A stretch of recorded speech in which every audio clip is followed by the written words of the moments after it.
Today on Online for Authors, I'm chatting with W. Terry Whalin, author of 10 Publishing Myths. Welcome, Terry. Terry, great to be here with you. It is wonderful to have you. I read your book. I enjoyed it. But before we really dive into the nuts and bolts of it, can you tell authors, readers, what they're going to find when they open up the cover?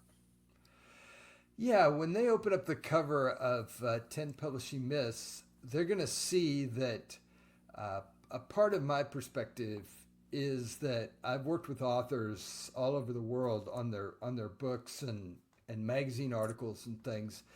And what I find, Terry, from talking to these authors over and over is that they really have quite unrealistic expectations about what's going to happen with their book. Right. And there's so much of the publishing process that I've learned by being in this industry for a long time. So much of the publishing process is outside of anything we can control. I mean, I can't guess whether a bookstore is going to order and carry my book in their bookstore. I mean, sure, I make those kind of things happen, but they have to actually bring the book into the store before something happens. So many of the elements in publishing are outside of our control. So in 10 Publishing Myths, I really tried to emphasize the things that authors can do in this process that they can actually take control of and do something about.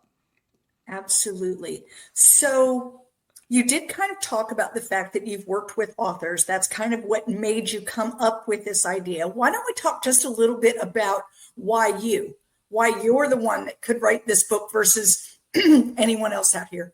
Yeah, I've been in publishing for a long time. I've written more than 60 books for traditional publishers. Several of my books have sold over 100,000 copies. Twice in my career, I've written book proposals that got six-figure advances. I've been in some of the top literary agencies, editorial offices in New York City through the years. And then a number of years ago, I kind of switched sides in this process in a sense because I became an acquisitions editor at David C. Cook. That's the very first time I worked inside a publishing company to see how the dynamics work there, how they choose their books, how do they know which books they're going to publish, all that kind of thing. And then, so I've seen this from all different kinds of angles, talking with authors, and that's why I thought I was the person to write this 10 Myths book. Right. And I found the 10 Myths to be very fascinating, partially because I think that I fell victim to several of them, at different points along this process. One of the things that I loved is throughout the chapter, and particularly at the end of the chapter, you kind of had like an action step. You called them Mythbuster actions, your MBA, right? Yes. But I loved that you had actionable tips. So this isn't just, hey, author, here's a myth. Can't believe you believed that. Here's the truth. But then you tell us, right? Then you give us like, here's some things that you can do around this myth. What made you decide to do this actionable kind of process rather than just myth busting? Yeah, it's a great question, Terry. I guess from being in publishing a long time, I've read all these how-to books. I've sat in people's workshops, done all that kind of thing. But what I find myself is that I can gain all kinds of knowledge and insight about stuff. But if I don't actually do something with this knowledge, nothing happens. So that's why I tried to put together these Mythbuster actions, MBAs, so that authors could say, sure, this is a problem, but I could do something about that for my own book and my own life. And that's what I was trying to do there. Absolutely. And I think that's really valuable because sometimes now we've seen the myth and you've told us what the truth is, but sometimes you feel a little stuck. Like, okay, so what does that mean? Like, what am I supposed to do now? And you didn't leave us hanging. You gave us some good information, which I loved. That's great. I'm curious of the 10 in the book, if you had to just give one to someone, you said, okay, they're only going to be allowed to know one of these 10. Which one do you think is the most important for an author to know? And then why? I think the most important one was probably the one that I started the book with, is that most of these authors believe very strongly, no matter how they publish, that they will make a lot of money with their book. And sure, that may be one reason to write your book, but that's not the reason at the end of the day. And you may be the exception that's going to make a lot of money from your book, but I believe that the backbone behind the Kevin Costner movie Field of Dreams really is true, that it's not like if you build it, they will come, because people think if they publish their book, they will sell, they will get a lot of money out of that. It's not true. It's not true. It hasn't been true so far in my journey, that's for sure. Yeah, and why is it you think that's so important for an author to understand right from the beginning? Yeah, I think it's important to understand because you write the book for a number of different reasons, and that's what I tried to go into in this chapter. That writing a book gives you authority in a particular topic area that you've written, whether it's fiction or nonfiction. Writing a book gives you opportunity, because suddenly you're going to be in demand. Somebody's going to want you to speak at their Rotary or their city council meeting or whatever it is. That you're going to open doors by having a book, and people go, "Oh, he wrote a book about that. Let's invite him to do that." Right. So right. that's a great door opener. That's a solid reason for writing your book.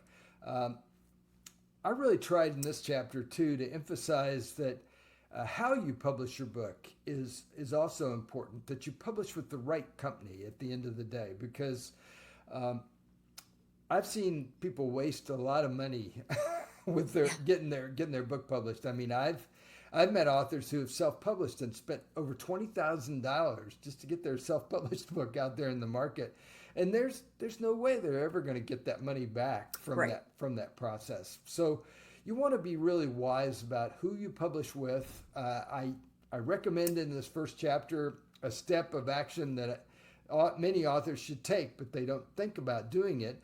It's simply to type the name of the publisher along with the word scam or complaint into Google and see what comes up. Right. And if you do that and you get pages and pages of complaints from somebody, that should be a red flag to you not to go with this company. Now, every publisher has people that complain about them. I mean, even Morgan James, where I've worked for the last 13 years, we have people that complain about us. But that doesn't mean those complaints are really true, because that stuff's out there forever. So you want to take all those complaints with a grain of salt, but you also want to be aware that if there's pages and pages of them, you probably shouldn't publish with that company. Right. Or you need to think very long and hard and do some more research to be sure. I absolutely agree. I was kind of partial to your rule number 7, which was good writers are born, not made. Or the other way around. Oh, yeah, no, that was the myth. Good writers are born, not made. And then you went on to explain that, yeah, there might be, some people are naturally good storytellers. And, those people do exist, but there's also like a really good combination of learning in addition to having some natural ability toward storytelling. Yeah, I think there is that combination. So no matter where you approach the whole writing process, let's face it, we all need to learn how to tell good stories. What is that good story? What does that mean? That's something that's got a good start, that's got a beginning, a middle, and end. And my place that I encourage people to write good stories is really in the magazine world. And I've written for more than 50 magazines through the years. I've been a magazine editor. I'm still writing for magazines after all these years. And it's because it's a short, powerful form. It's shorter than a book. So you can, write 1,000, 1,500 words, get that out there, and have potentially millions of people reading your story that you've written. So it's a great vehicle, and many authors don't even think about doing that. They're focused on this book, which is, it's great. Books are important, don't get me wrong, but you can also get a lot of mileage out of your magazine work. Right, right. And I loved that idea. And I think the other one that I really liked, and it's because it hit me because when I brought my first book out, I knew nothing about marketing. And there's this idea that my publisher is going to sell and promote my book, right? And that all I have to do is write. And once I've written my story, I sit back and I watch it sell. And that is 102% not true. Well, I mean, I work for a New York publishing house. I mean, we publish 180 to 200 books a year, Terry. Mm-hmm. So we have a lot going on at the publishing house. Sure, your publisher cares about your book. They're invested in your book. They're going to get the book out there into the bookstore. But really, at the end of the day, it's the author that has the greatest passion about this book. And absolutely. And my wake-up moment in this area came in 2007. I was a literary agent. I was running a little literary agency in Scottsdale, Arizona. And Mark Victor Hansen, the co-author on Chicken Soup for the Soul, had this event out in Los Angeles called Mega Book Marketing University. He invited me to come. So I came out there, took pitches from people during the event, but I also sat there with all 400 of the people that were there, and I listened to all the speakers. Now, at that point in my life, I'd written about 50 books for traditional publishers. They were giving me advances. They were making these pretty books, getting them in the bookstore, all that kind of thing. But when you write those kind of books for publishers, maybe once a year, maybe quarterly, they'll send you a financial statement about how your book is doing. Well, all of my statements at that point were in the minus category. I was not making any money on my books. And I couldn't figure out, what was wrong about that. Well, one of the speakers at this event was the other co-author on Chicken Soup for the Soul, Jack Canfield. And Jack has this book that I have on my shelf here called The Success Principles. He's really studied what does it take to be successful. Well, the very first success principle says that I will take 100% responsibility for my own success. Now, none of us want to take 100% responsibility. We want somebody else to do it, please. Some publisher, some marketing person, somebody other than us.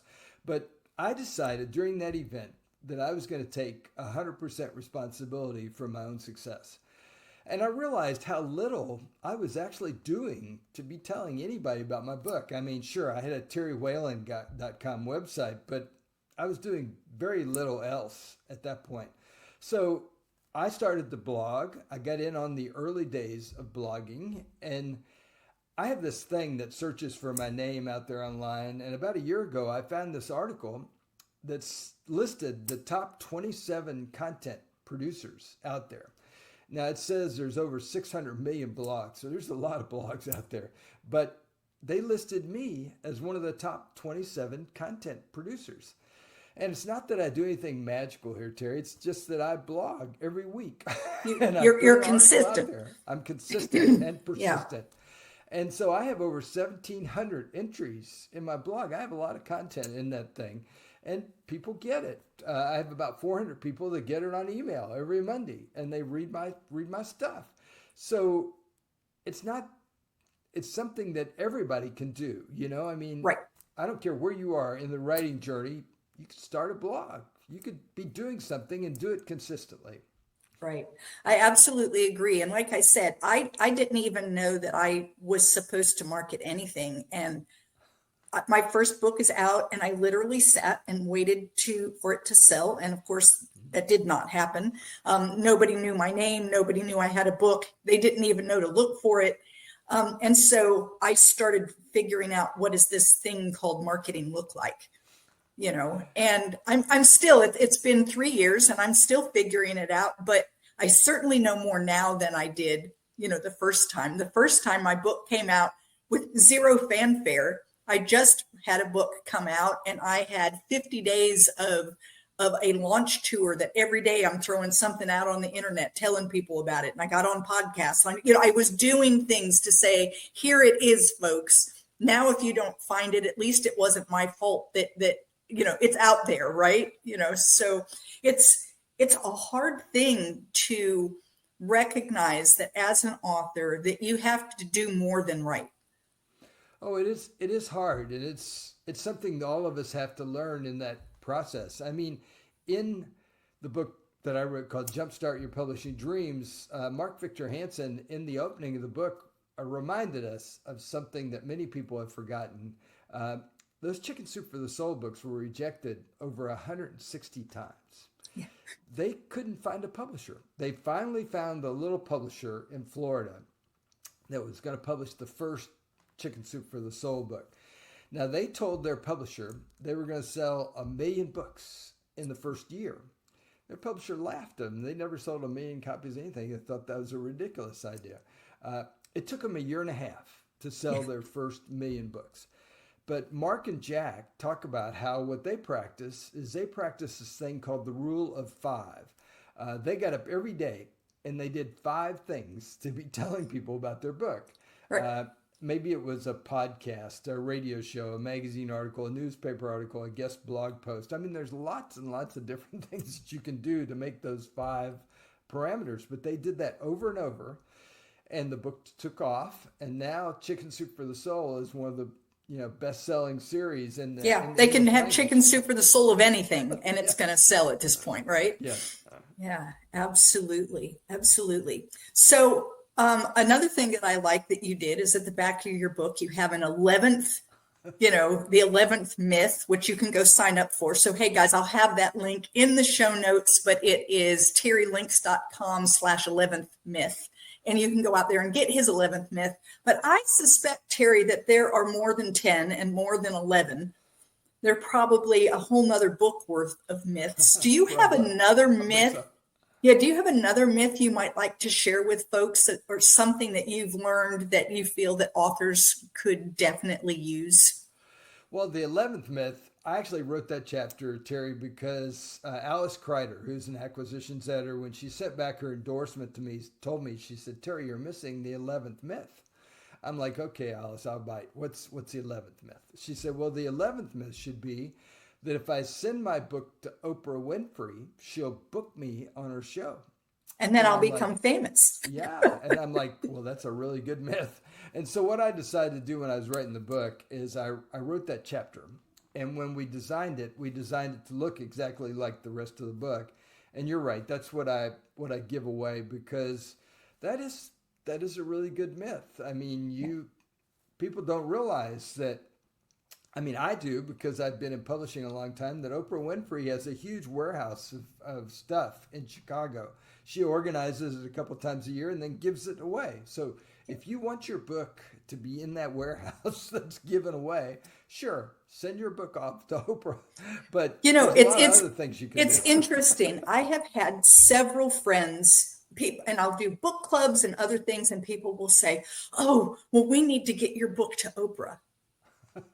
And I smile and I say, "Well, wouldn't that be lovely?"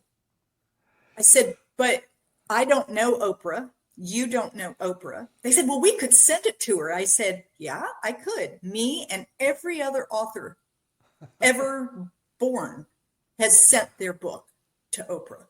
Well, and I said, she's still got a book club. She's right. still doing stuff. It might be a good idea for you. I don't know. Well, and the thing is I'm not against sending one, but I also know that the likelihood that book is going to stand out amongst every other author who's had this idea. It's not like I'm the only author who's ever said, "Hey, I should send my book to Oprah."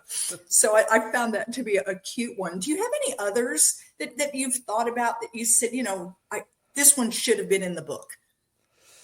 Not off the top of my head that I can think of. But it's the whole focus of this is just to have the right expectations. We're all on this journey of finding what's really going to work for us. And right. It's not like there's a 1, 2, 3 step that all of us need to take for our book to be successful. None of us really know what it is. Even the publishers, they don't know what it is. They may think they know, but why why does one book just rocket out and sell lots of copies, and they do the same thing on the next book and nothing Nothing. happens? Right. Right. I actually have known people, I have author friends who've said, oh no, I wrote my first book. It went gangbusters. And I haven't had a hit since. Nothing that I write. And then I've had others who say, oh, I had an agent and my book got picked up and it was great. And I came out with my second manuscript and nobody wanted anything to do with it.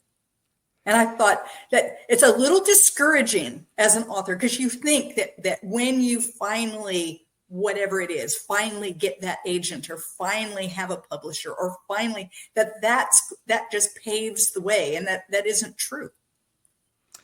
No, I guess all of us are on this journey, and we're all trying to experiment, fail, experiment with something else, have that succeed.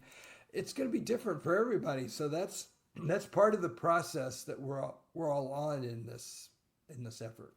Absolutely. If you were going to talk to someone who has just decided that, being an author is what they want.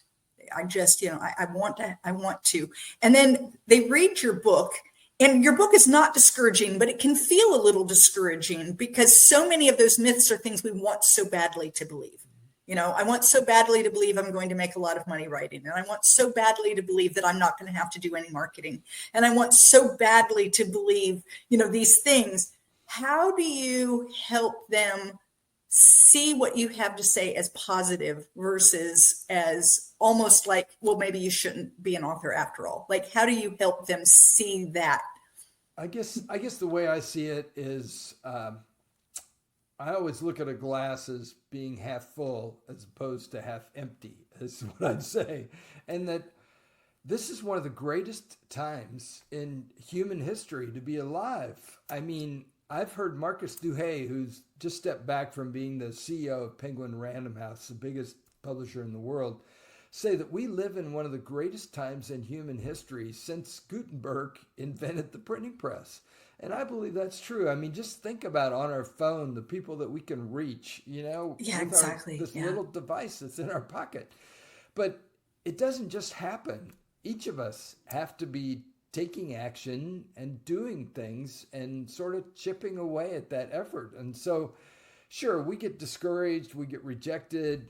And what I tell people that feel down about being ghosted or being rejected is that I have been in some of the top agencies and publishers in this country, in New York City. I've been in their offices talking with them. And when I talk with these people, every one of them is asking me, Terry, where's the next bestseller? Where's the next book that's going to rock it out? And what that shows me is they may be telling you that their list is full, they're not taking any more clients, or they're not answering you, and you feel like you were ghosted from that process. But they're reading whatever you sent to them. They're opening their email, they're looking at their physical mail, because all of us are looking for that diamond in the rough, that person that we say, hey, this is really something. Let's do something with this and make it happen. And I think the other thing that we need to recognize is that diamond in a rough might not be recognized by someone. I mean, there are books that we know have, like you said, the Chicken Soup for the Soul books, the Harry Potter books. I mean, I'm sure everyone who said no to Harry Potter is kicking themselves right now. They'll kick themselves until their grave thinking, why didn't I see that? Well, that's true. And, I get these authors all the time that send me their book that's going to be the next Harry Potter book, right. Is what they say. But, they don't realize the struggle that J.K. Rowling had to get started in the beginning of this. I mean, it's a story that I read in a British newspaper years ago, but she didn't know what to do. I mean, no. She was a single mom that didn't have any money. She went to the library to look up literary agents, and she saw this name for Christopher Little. And she said, oh, that sounds like a children's agent. I'm going to send them my material. So she packed it up, sent it off to Chris Little, and Chris Little was not a children's agent at all. He was actually an agent for thrillers. Yeah, And so he'd actually told his assistant, just reject all this children's stuff because there's no money in that. We're not going to have any of that succeed.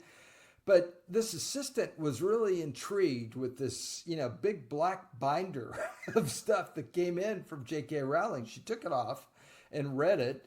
And she said, Chris, I think there's something here. And so he sold the book to a London publisher for like a small advance. And then that London publisher sold it to Scholastic for a large advance.